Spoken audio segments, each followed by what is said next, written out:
Merci, bien-aimés dans le Seigneur. La vie chrétienne doit être un style de vie pour tous les jours. Mais pendant que nous vivons, on peut se retrouver dans des habitudes, dans des difficultés qui donnent le droit au diable de nous opprimer et ça peut prendre beaucoup de temps.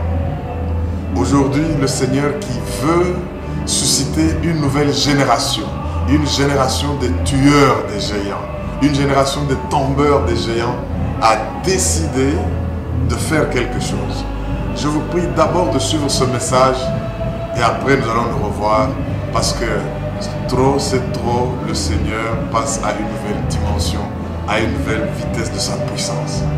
Suivons. Ce matin, est-ce qu'il y a quelqu'un qui peut pousser les cris de Jean en présence de l'Éternel? Alléluia. Il est Dieu. Je veux que tu prennes un temps pour lui dire une parole qui sort du fond de ton cœur par l'Esprit. Admire-le. Dis-lui combien tu l'aimes. Renouvelle ton attachement à lui. Montre-lui que rien au monde ne peut plus te séparer de l'amour avec lui. Décris-le, dis-le, glorifie-le, parle à Dieu, contemple-le. Si les mots te manquent, va en esprit. Mais il faudra que tu puisses dire quelque chose au roi des rois. Il est le roi, il est le Seigneur. Alléluia. Père, ton peuple, nous sommes là à ta disposition. Cher Saint-Esprit, aie libre cours dans la vie de chacun de nous individuellement. Et dans la vie de nous tous en tant que communauté, en tant qu'assemblée. Nous voulons t'entendre, nous voulons te voir, nous voulons te sentir, nous voulons monter avec toi jusque dans les lieux très élevés. Guéris les malades, Seigneur, libère les captifs. Oriente et donne des instructions, corrige et fortifie notre foi. Merci, Seigneur, de le faire parce que l'ennemi est tenu loin à l'écart de ces lieux. Et seul ton Saint-Esprit a libre cours. Au nom de Jésus-Christ. Amen. Alléluia. Alléluia.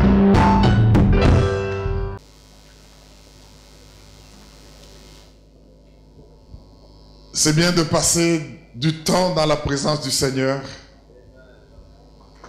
Et ce dimanche très particulièrement, moi qui vous parle, je suis en feu, je suis chargé, je suis très lourd tel que vous me voyez là-bas parce que le Seigneur m'a donné un poids terrible de paroles à communiquer à son peuple. Tant spirituellement qu'émotionnellement, je me sens boosté.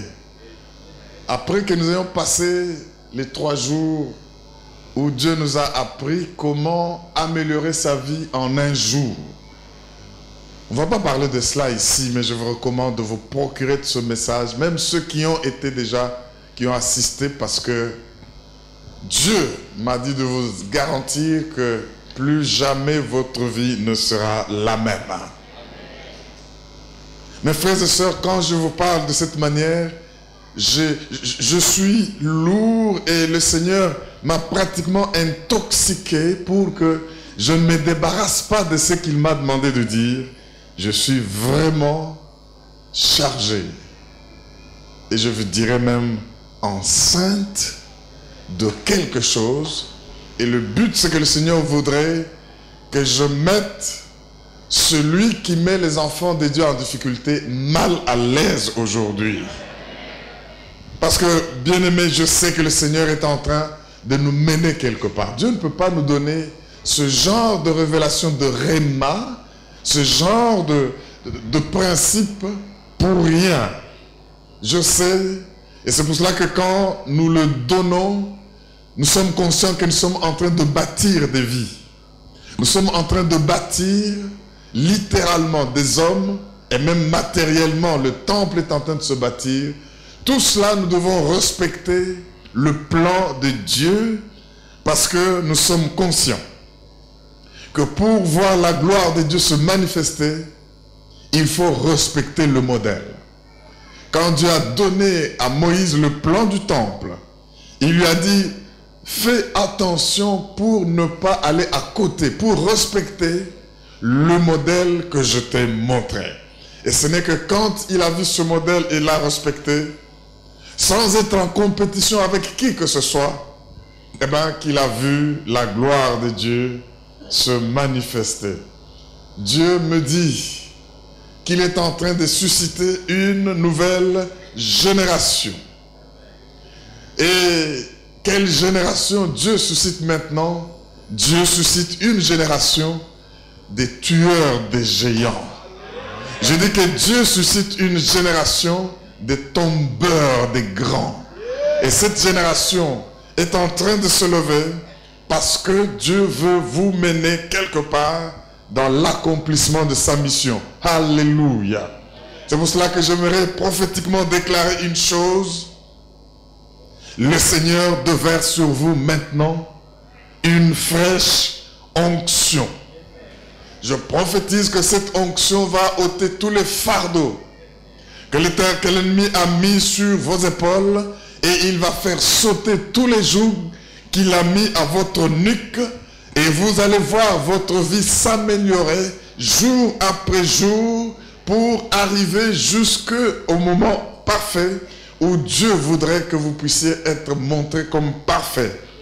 L'ennemi a cru vous embrouiller, l'ennemi a cru vous perturber, mais laissez-moi vous dire une chose. Dieu déverse sur vous une huile fraîche. Non seulement une huile fraîche sur vous, Dieu déverse une onction nouvelle, même sur vos enfants. Pour que quand vous serez comme fatigués de porter le poids qui est trop grand, eux, dans leur vigueur, avec leur jeunesse, sous l'onction du Saint-Esprit, vous déchargent de vos fardeaux et que vous puissiez seulement les conduire pour leur montrer où est-ce qu'ils doivent agir. Cette grâce est sur vous, au nom puissant de Jésus-Christ. Est-ce que vous êtes prêts à acclamer le roi des rois? Oui, merci Jésus. Alléluia. L'heure a sonné et la gloire de Dieu se manifeste. L'heure a sonné et le secours de Dieu arrive. Je n'ai pas entendu votre amen. Je n'ai pas entendu votre cri alléluia. Est-ce qu'on peut acclamer le Dieu qui est en ces lieux? Alléluia. Alléluia. Oh, alléluia. Mes frères et sœurs, nous allons nous tenir debout avec la parole de Dieu. Nous allons lire juste 2 textes et parcourir le message que Dieu nous a donné. Vérifie que tu es debout avec ta Bible ouverte. Si tu ne l'as pas, regarde chez ton voisin, il ne va pas t'interdire. Nous commençons avec le texte d'Hébreux, chapitre 12. Hébreux, chapitre 12, versets 18 à 24. C'est un des textes que j'aime. Et je sais qu'il y a un temps où je ne faisais qu'enseigner sur ça pour parler de l'assemblée des premiers-nés avec tous les droits d'aînesse et vers qui nous nous sommes approchés. Mais aujourd'hui, nous n'allons pas parler du droit d'aînesse. Dieu nous conduit à parler d'autres choses. Hébreux, chapitre 12, versets 18 à 24. Je vais lire. Mais le deuxième texte, nous allons lire en concert. Hébreux 12, 18 à 24. Vous ne vous êtes pas approché d'une montagne qu'on pouvait toucher et qui était embrasée par le feu, ni de la nuée, vous ne vous êtes pas approché des ténèbres, ni de la tempête, ni du retentissement de la trompette, ni du bruit des paroles, tels que ceux qui l'entendirent demandèrent qu'il leur en fût adressé aucune de plus, car ils ne supportaient pas cette déclaration. Si même une bête touche la montagne, elle sera brûlée. Et ce spectacle était si terrible que Moïse dit, je suis épouvanté, et il était tout tremblant. Mais Vous vous êtes approché de la montagne de Sion. Vous êtes approché de la cité du Dieu vivant. Vous êtes approché de la Jérusalem céleste. Des myriades qui forment le cœur des anges. Vous vous êtes approché de l'assemblée des premiers-nés inscrits dans les cieux. Vous vous êtes approché du juge qui est le Dieu de tous. Vous vous êtes approché des esprits des justes parvenus à la perfection. Vous vous êtes approché de Jésus qui est le médiateur de la nouvelle alliance. Vous êtes approché aussi du sang de l'aspersion qui parle mieux que celui d'Abel. Est-ce qu'on peut dire Amen?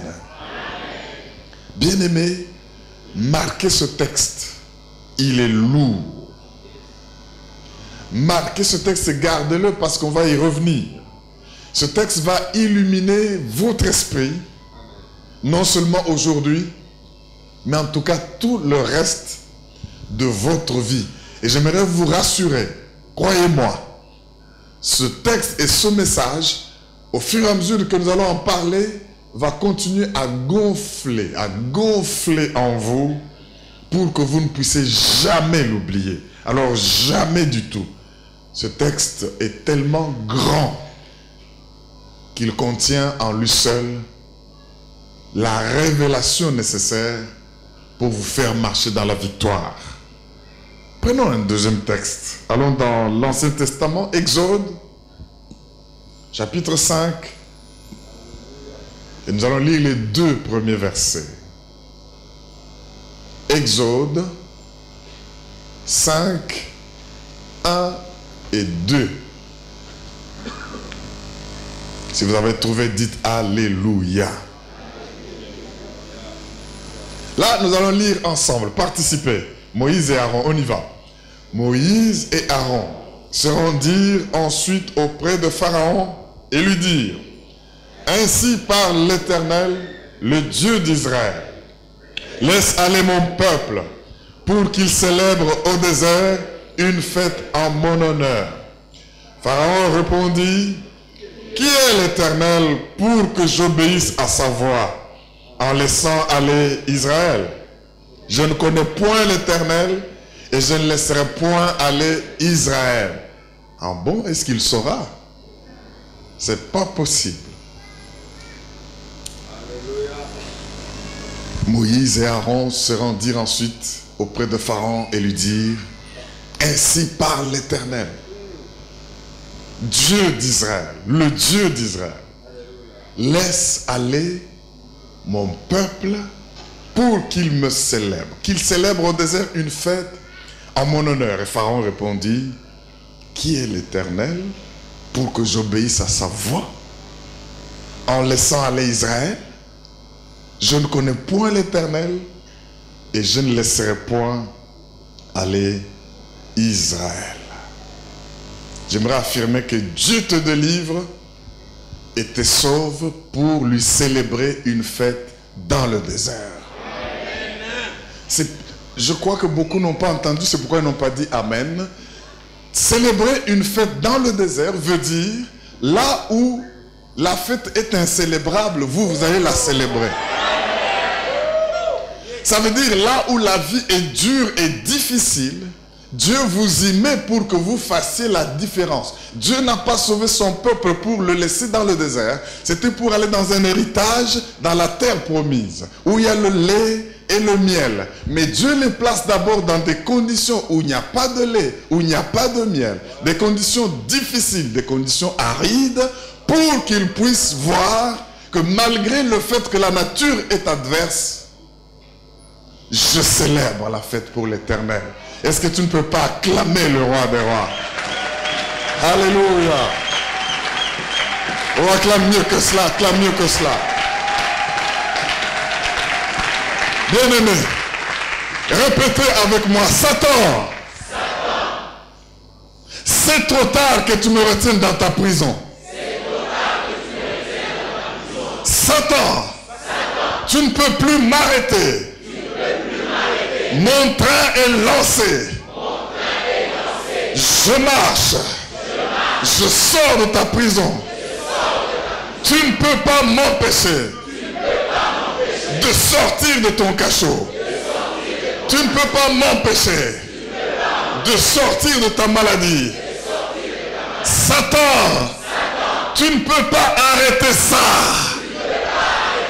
Je suis béni en Jésus-Christ. Et je suis béni à vie. Au nom de... Oh, acclame bien le Dieu qui te libère maintenant. Alléluia. Alléluia. Veuillez vous asseoir, bien-aimés. Ouf. Je bénis Dieu parce qu'il va faire aujourd'hui, de bout en bout de cette assistance, la délivrance de toute influence démoniaque. Je dis qu'il va bouter dehors Satan et tout ce qui vous a paralysé, qui vous a empêché d'expérimenter l'éclatement de la gloire de Dieu. Bien-aimés, j'ai besoin d'un peu de votre patience pour jeter quelques fondations afin que nous puissions comprendre le message que le Seigneur est en train de vouloir nous donner aujourd'hui. Laissez-moi dire un mot sur le livre d'Exode. Le livre d'Exode est un livre très profond. Le livre d'Exode, c'est un livre très puissant. Bien-aimés, c'est par ce livre que Dieu commence à nous faire comprendre comment il a appelé et comment il a délivré Israël. Vous voyez le texte que nous venons de lire? Pharaon dit, je ne sais pas qui est l'Éternel pour que je fasse sortir Israël. Je ne le ferai pas. Alors ce livre, mes frères et sœurs, il est profitable. Tant théologiquement qu'historiquement, ce livre a pour mandat de nous aider à comprendre les caractéristiques de la nation d'Israël. Mais non seulement de la nation d'Israël, ce livre est également important pour l'Église aujourd'hui. Pourquoi? Parce que ce livre nous fait comprendre que dans la vie, il n'y a aucun cachot, il n'y a aucune prison dans laquelle le diable peut vous placer qui soit une forteresse telle que Dieu ne peut pas y parvenir. Ce livre nous montre que Dieu peut changer du tic au tac la situation de tout un peuple. Non pas seulement en tant que nation, mais famille par famille. Toi qui te poses la question de savoir comment vas-tu te tirer d'affaire dans cette situation difficile, ne perds pas courage. Espère en Dieu parce qu'il y a une exode pour ta situation. Je dis qu'il y a un exit. Il y a une voie de sortie pour te tirer d'affaire. Vous savez, ce livre d'Exode, si je peux encore dire un mot, c'est un livre qui nous montre que Dieu, le Dieu que nous adorons, n'est pas un Dieu juste qui est bloqué au ciel sur son trône et puis qui regarde en bas, d'en haut, son peuple en train de souffrir et dit, mais débrouillez-vous et que je vous ai déjà donné tout ce qu'il faut pour vous en sortir. Non. Ce livre nous montre qu'à la vérité, Dieu descend et vient au milieu de son peuple pour le délivrer de son oppresseur.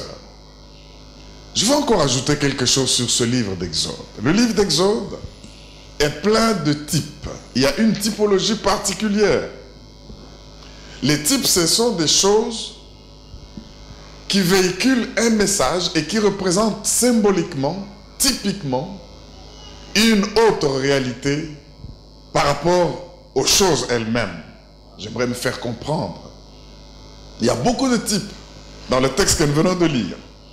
Vous comprendrez, si vous lisez Exode, que l'Égypte, c'est le type qui symbolise le péché. Pharaon est type symbolisant Satan et toutes les forces qui vous retiennent dans la captivité, les démons, tous ceux qui ne veulent pas votre bonheur. Dans ce livre, Moïse est type du Messie agissant dans l'Ancien Testament, le libérateur. Et dans ce même livre d'Exode, quand vous regardez l'agneau pascal, qui devait être la dernière cartouche de Dieu à laquelle Satan n'a plus résisté, cet agneau, avec son sang, est type de Jésus, le Christ, par qui le sang nous sauve. Mes frères et sœurs, quand nous regardons ce que ce livre nous enseigne, nous voyons là une révolte du peuple d'Israël. Cette révolte que nous pouvions appeler, s'ils étaient dans le temps moderne, on allait parler du printemps israélien. De même qu'on parle du printemps arabe. Des gens qui sont restés longtemps, comme frisés par leur hiver, ne sachant quoi faire. Tous les arbres font tomber leur feuillage. Apparemment, il n'y a pas de vie, mais ils ont une vie dans la racine, telle que quand ce refroidissement, cette sorte de prison dans le froid, passe, il y a une nouvelle vie qui bourgeonne, une sorte de renaissance. Ce n'est pas une révolte menée avec des armes, avec des couteaux et des machettes, mais c'est une révolte menée avec le sang. Oh mon Dieu, c'est une révolte menée avec le sang de Jésus, le sang de l'agneau qu'ils ont placé, parce qu'il a été demandé aux adultes de gorger dans chaque maison. Dieu ne sauve pas seulement Israël en tant que nation, mais il sauve famille par famille. Il demande que les adultes puissent égorger l'agneau ce jour-là, prendre le sang et mettre sur les colonnes, sur les linteaux de leur maison, de sorte que quand Dieu va libérer l'ange destructeur, dès qu'il arrive, il voit le sang, il passe outre et laisse en paix ceux qui sont couverts. Ça, c'est le type du sang de Jésus. Mes frères et sœurs, quand vous regardez cela, vous comprenez qu'à partir du livre d'Exode, Dieu a montré à Moïse un plan. Et ce plan consiste en quoi? Le plan du salut, le plan de la rédemption. Sauvé par le sang innocent.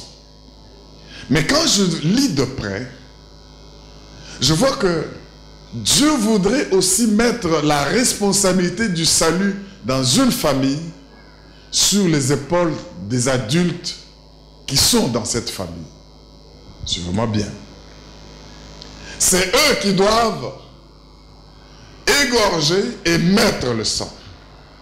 Pour dire, bien-aimés, que si nous voulons aujourd'hui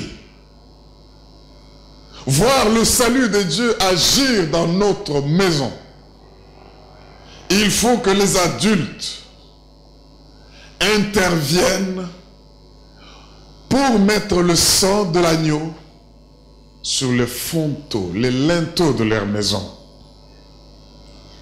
Dieu met la délivrance et sa responsabilité sur les adultes. Ça veut dire qu'il est temps aujourd'hui que dans nos familles, nous ayons des grandes personnes, des adultes, qui intercèdent et qui prient et qui invoquent le nom de Jésus. Une façon de mettre le sang pour sauver toute la famille. Il ne faut pas que ces adultes soient seulement des gens qui disent aux enfants « Allons à l'école de dimanche, allez à l'école de dimanche ». Et eux-mêmes ne mènent pas une vie exemplaire. Il ne faut pas que ce soit des personnes qui disent aux autres, aux enfants « Non, enfants, faites ce que je dis, mais ne faites pas ce que je fais ».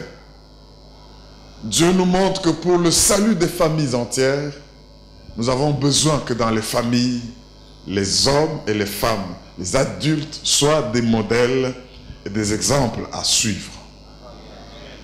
Vous savez, bien-aimés, C'est bien que nous disons les enfants imitent les stars, ils imitent les gens à l'extérieur, ils imitent des antivaleurs.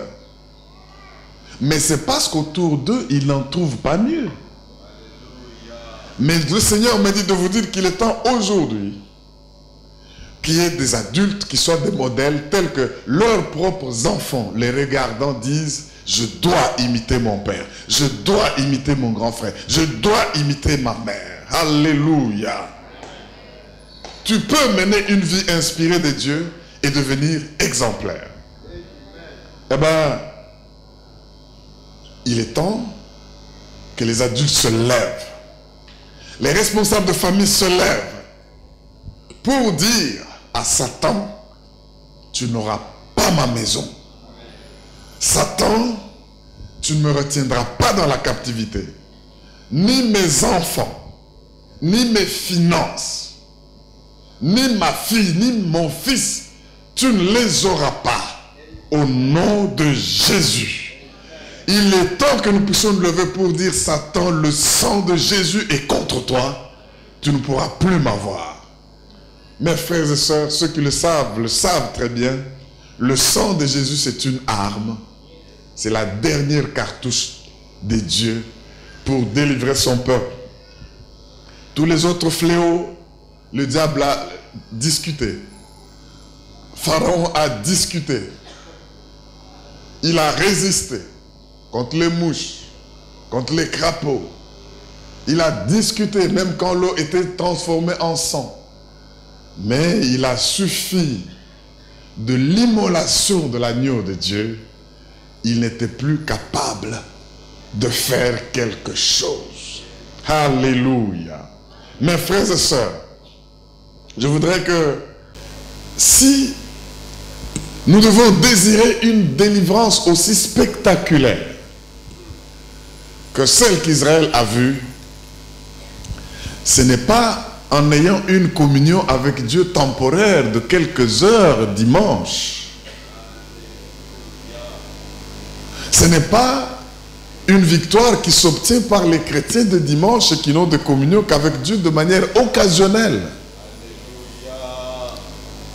Ce qu'il nous faut comprendre, c'est que le peuple dont nous avons parlé ici, le peuple d'Israël, a passé 400 ans d'esclavage. 400 ans d'idolâtrie. Ils étaient sous l'oppression, au point que ils ont perdu leur culture, ils ont perdu leur mode de vie. Ils vivaient maintenant comme leurs voisins qui les oppressaient. Ils ont perdu leur adoration du vrai Dieu. Ce peuple était sous une pression, une forte pression par la souffrance, au point que il devait pleurer. Bien aimé, 400 ans, ça veut dire 10 générations. Dans la Bible, une génération a une moyenne de 40 ans. Vous comprenez que d'une génération à une autre, la première passe ses malédictions à la deuxième. La deuxième, en plus de ses propres malédictions, ajoute celle de la génération passée. Et la deuxième transmet à la troisième, quatrième, cinquième, jusqu'à la 10e génération. Vous comprenez que nous sommes là avec un peuple qui est au bout de ses forces. Un peuple dont la souffrance, tant spirituelle, économique, émotionnelle, faisait qu'il ne pouvait pas tenir debout. Alors ils se sont dit, mais qui peut briser ce cycle de souffrance? Qui peut briser ce cycle d'esclavage?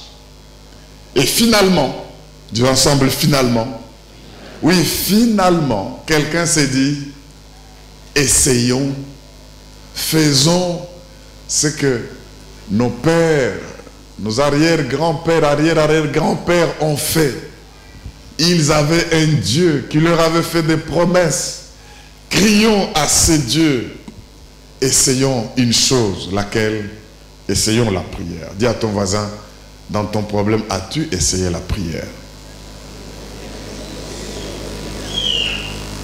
Essaye la prière et tu verras. Il est question de nous dire quoi? Il est question de nous dire que quand la souffrance est devenue très grande, Israël a crié à Dieu. Pour Dieu, 1000 ans c'est comme un jour c'est comme 1000 ans. 400 ans c'est rien. Il a attendu que le peuple prenne conscience qu'il ne peut pas se tirer d'affaire sans l'aide de Dieu. Il y a des gens qui dans la vie s'habituent aux combines, aux astuces, aux magouilles, à des choses pour essayer de bien vivre. Sans Dieu, vous n'allez pas vous tirer d'affaire. Vous avez besoin de l'aide de Dieu.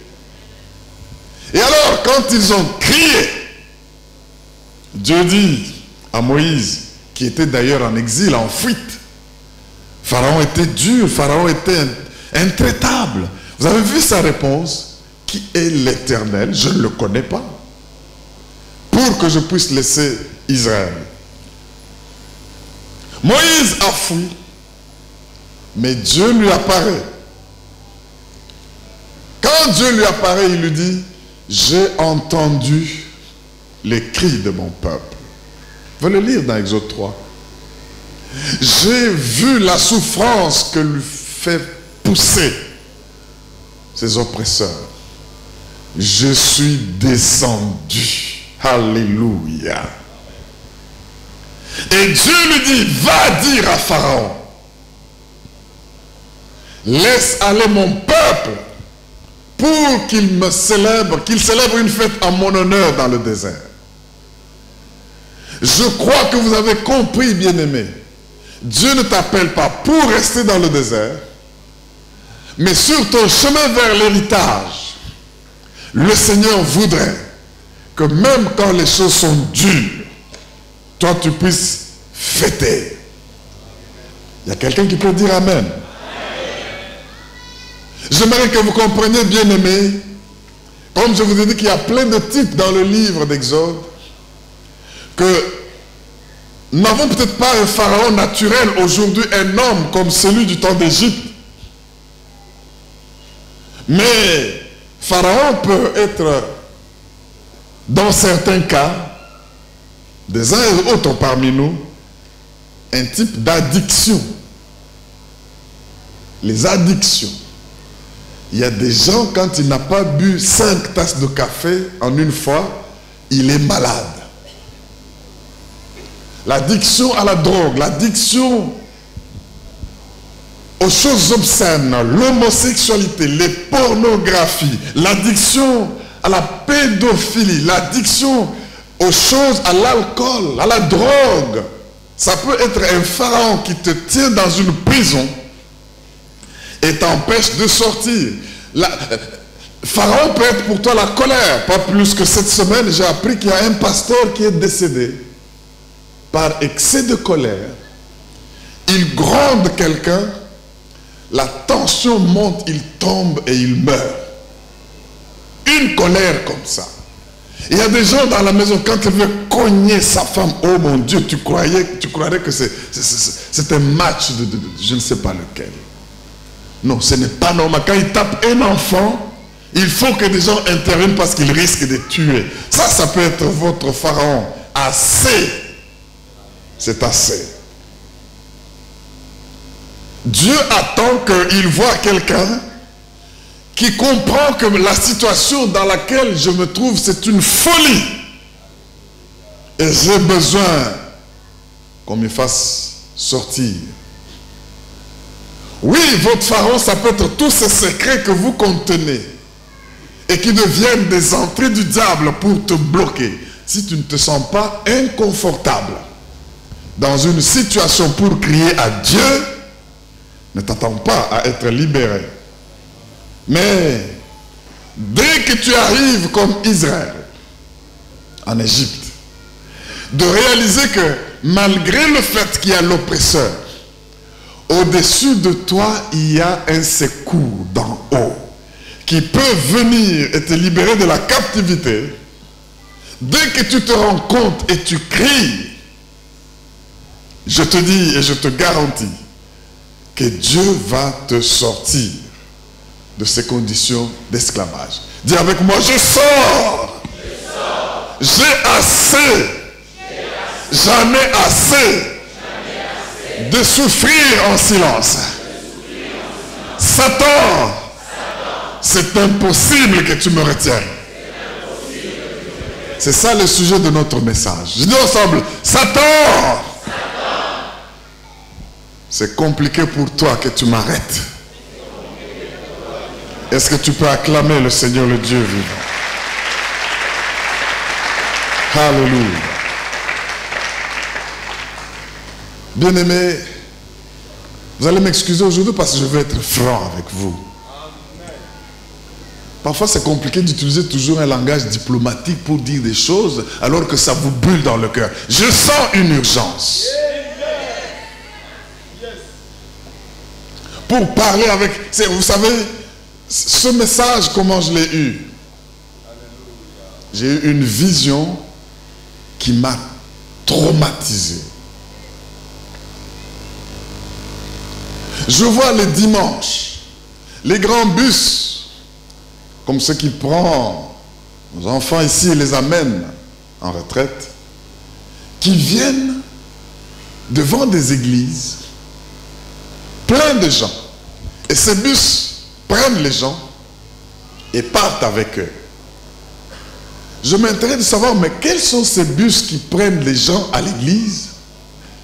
Et où est-ce qu'ils vont avec eux? Un dimanche passe. Un autre, la même chose. Ces bus viennent et ils sont même comme en file. Les gens, ils prennent, ils partent. Et quand j'ai suivi, je me suis dit, non, je dois suivre ces bus pour voir jusqu'où est-ce qu'ils vont.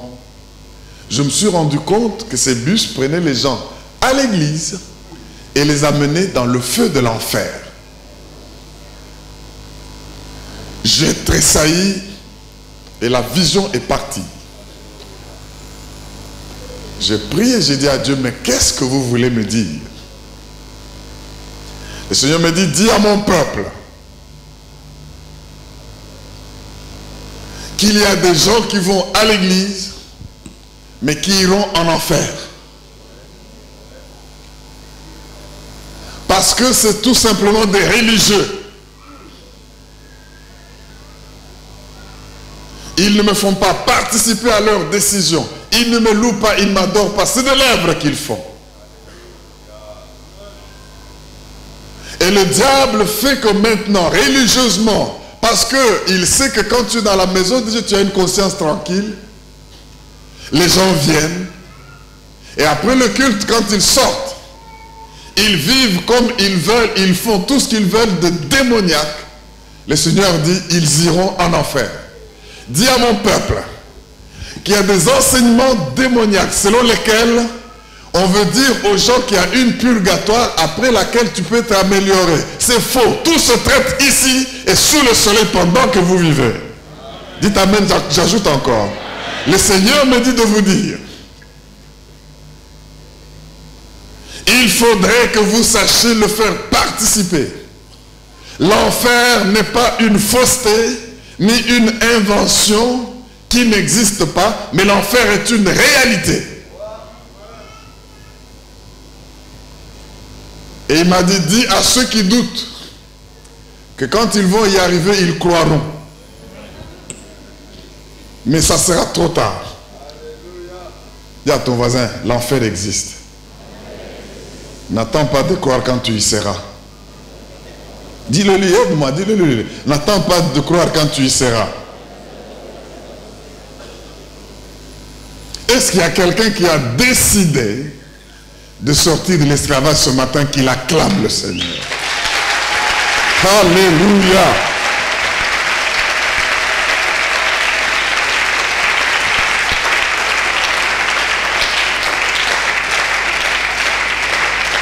Bien-aimé, le Seigneur est en train de faire un travail de délivrance. C'est pourquoi parfois il parle si durement pour que nous ne puissions pas être seulement là, mais avec des vies qui ne changent pas. Ne cherchez pas à mieux vivre pour moi, pour me faire plaisir. Je ne peux pas vous sauver. Et comme je l'ai dit, si tu amènes une vie mauvaise et que tu fais semblant de paraître bon, tu trompes qui? Je l'ai dit encore en semaine, le niveau le plus dangereux qu'un homme atteigne dans la vie, c'est le niveau où il arrive à décider de se mentir à lui-même. Ça s'appelle la dénégation. Quand tu arrives à dire tu as un problème, tu te convaincs que tu n'as pas de problème, tu deviens le sorcier de toi-même. Alléluia. Dieu dit, nous venons de lire dans le livre d'Hébreux, qu'ils sont arrivés à une montagne. En vérité, cette montagne, c'est la montagne de Sinaï, entre l'Égypte et Israël et Canaan, la terre promise. Quand il arrive à cette montagne, eh bien, il se fait qu'il voit Dieu qui s'arrête pour traiter alliance avec son peuple. Mais cette montagne était en feu. Cette montagne était couverte de fumée. Il y a une voix qui se faisait entendre. Mais cette voix était... Le spectacle était terrible. Au point que même Moïse était tout tremblant. Parce qu'il y a une voix qui disait, même si une bête touche à cette montagne, elle sera tuée.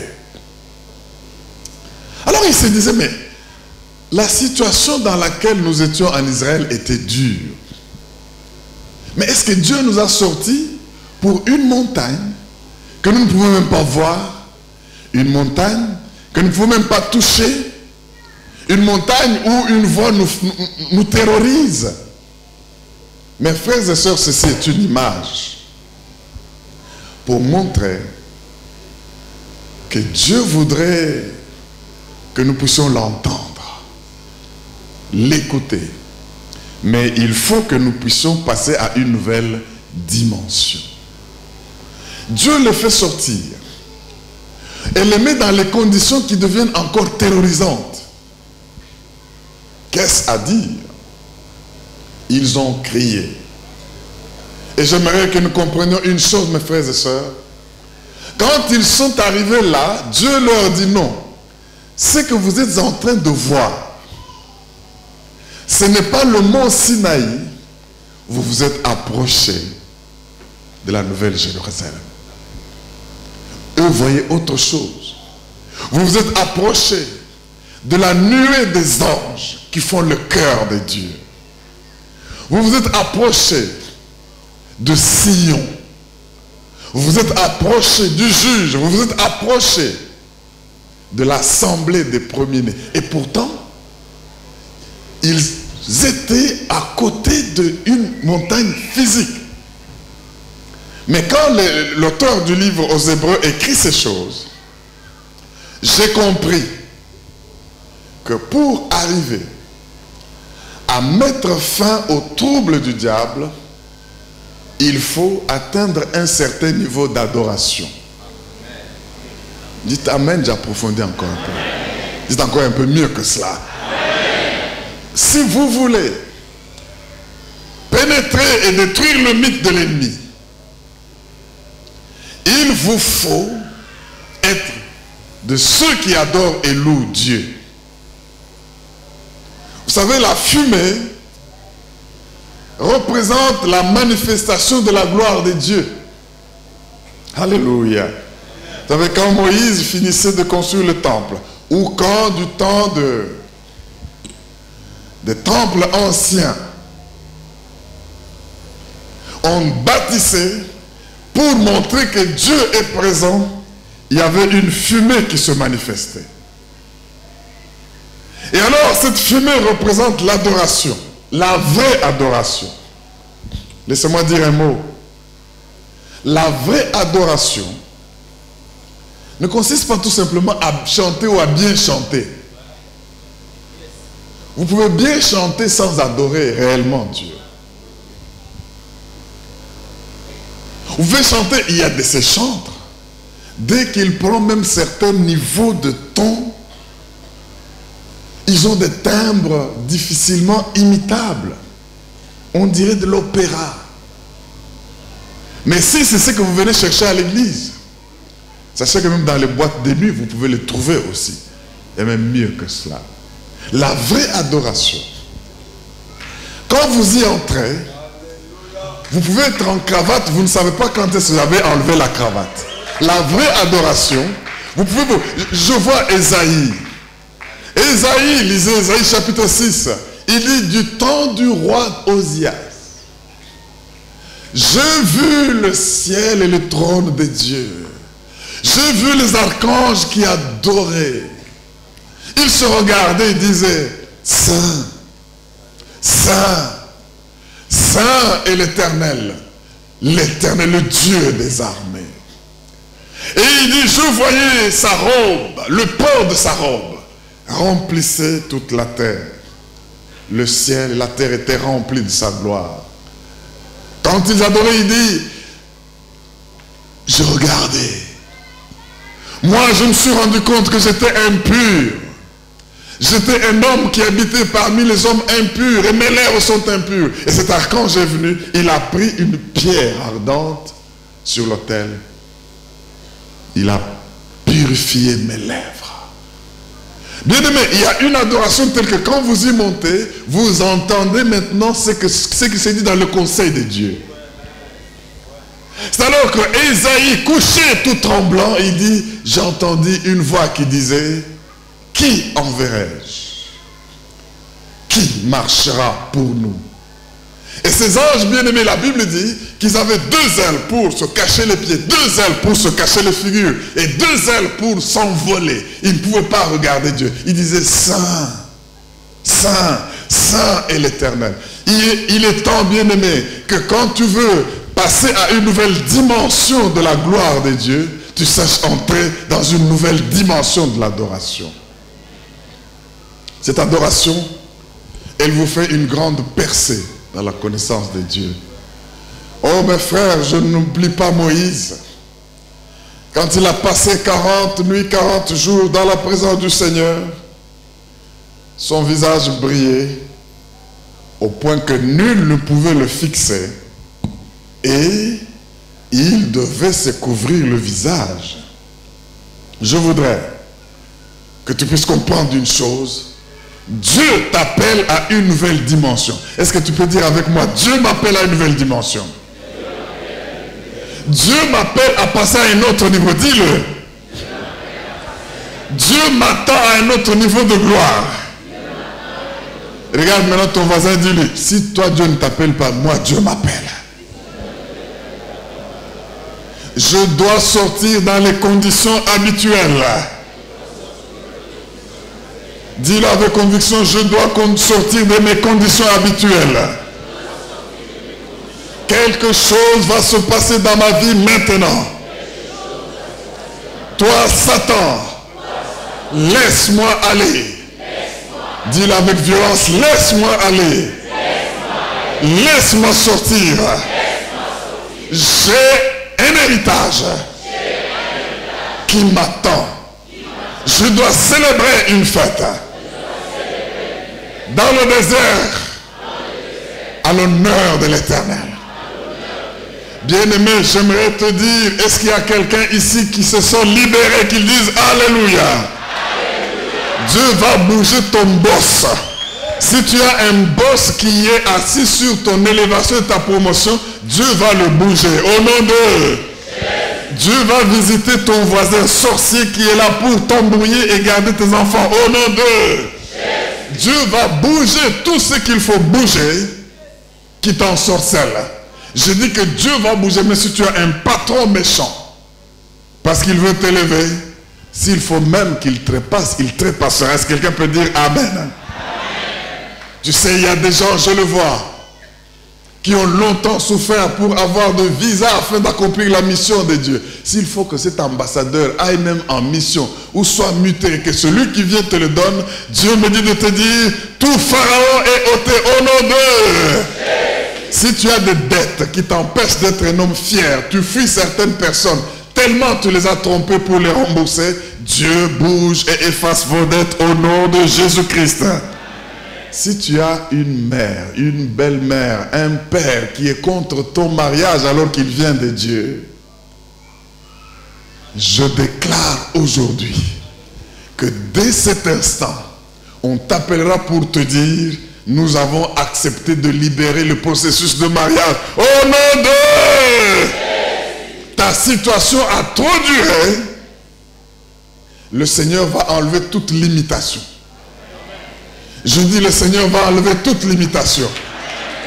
Il y a des gens pour qui Dieu a dit, les hommes ont dit qu'ils vont vous fixer des records.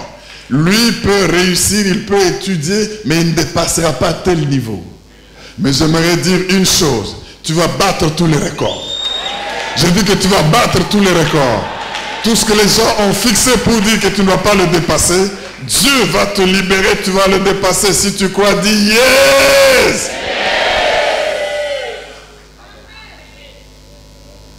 Est-ce que tu peux dire à ton voisin, ne sois pas parmi ceux qui mettent les cales, parce que les cales vont sauter maintenant. Insiste, insiste, insiste, insiste, insiste.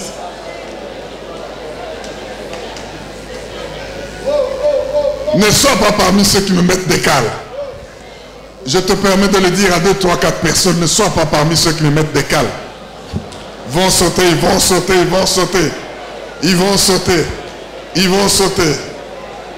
Ils vont sauter. Il est temps que l'oppresseur lâche prise. Dieu libère ta fécondité et détruit ta stérilité. Dieu libère tes richesses et donne ton enrichissement. Dieu libère ton mariage. Il libère tes études. Il libère tes enfants.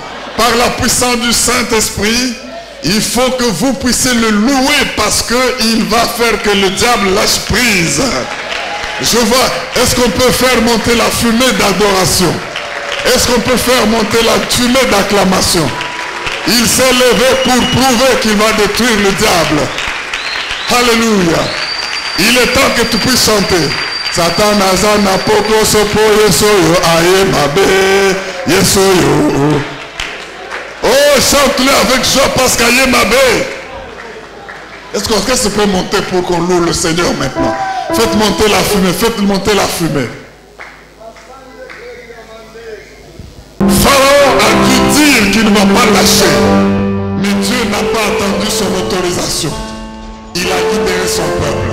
Fais un grand pas pour dire je sors. Fais un grand pas et dis je sors.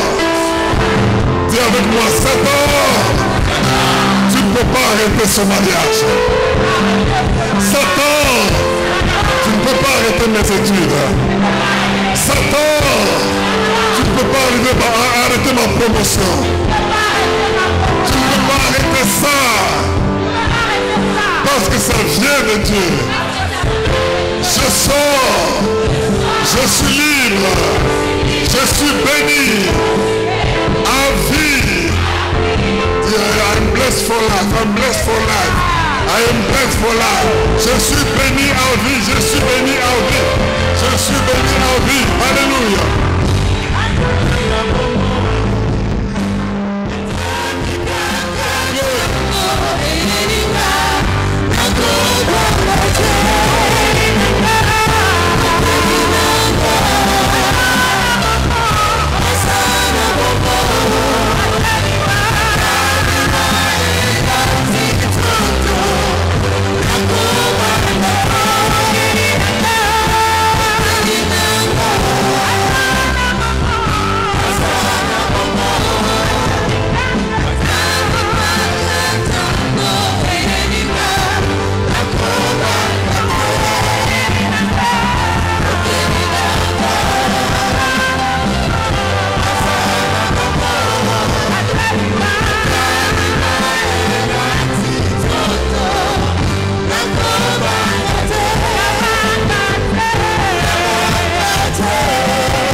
crois que personne n'est déçu et nous sommes allés là en profondeur parce que nous avons compris une chose, c'est que tous les types qui sont dans l'Ancien Testament et particulièrement dans le livre d'Exode nous montrent que le peuple de Dieu, s'il reconnaît sa situation, sa condition et qu'il se sent inconfortable et qu'il crie à Dieu, Dieu descend dans sa toute-puissance.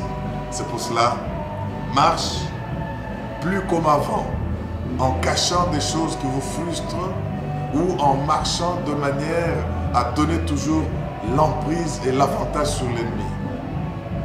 Il est impossible que Satan vous arrête dans votre élan de délivrance. Votre famille est sauvée, vous-même et autour de vous, répandez ce message parce que Satan n'a plus de capacité pour ce que Dieu a pris dans ses mains. Il faut qu'il soit noyé. Devenons des peuples qui adorent. Eh bien, tous les dimanches à Logos Rema, nous nous retrouvons pour 2 cultes. Un culte à 7h30 en Lingala, un culte à 9h30 qui commence avec la Sainte Seine. Et la bonne nouvelle, nous chantons, nous dansons et nous disons Yesoyo aye ma paix. Si tu retiens cela, tu verras que quand il vient dans ta vie, ce n'est pas pour blaguer. Toi qui n'as jamais donné ta vie à Christ, profite-en parce que quand tu lui ouvres la porte, l'ennemi peut tout faire. Il ne peut jamais réussir. C'est trop tard qu'il t'arrête. Je prie avec ceux qui donnent leur vie à Jésus. Priez après moi. Seigneur, tu as appelé ton peuple à écouter partout où ils sont, dans leur maison, à l'hôpital, je ne sais pas dans quelles conditions. Ils sont fatigués de leur vie et des échecs. Maintenant que tu les as délivrés, je déclare qu'ils vont fêter même dans le désert. Ils vont fêter même là où le monde ne peut pas fêter parce que tu les accompagnes. Merci de les sauver totalement. Au nom du Père, du Fils et du Saint-Esprit. Et nous disons tous Amen. Que Dieu vous bénisse. Invitez toujours les autres et partageons notre foi commune en Jésus-Christ. Que Dieu vous bénisse. Au revoir.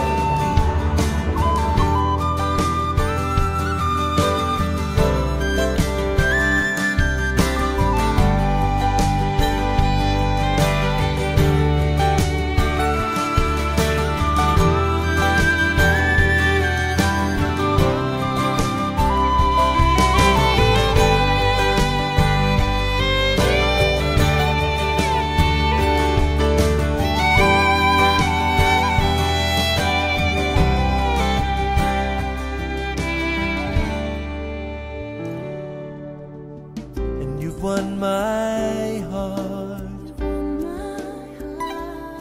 and you've won my heart. Now I can trade these ashes in for beauty and wear forgiveness like a crown. Coming to kiss the feet of mercy, I lay every burden down.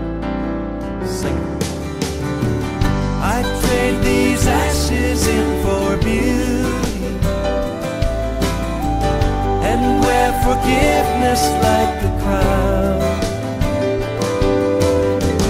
Coming to kiss the feet of mercy, I lay every burden down. I lay every burden down, every burden. I lay every burden down at the foot of the cross. At the foot of the cross. At the foot of the cross. At the foot of the cross.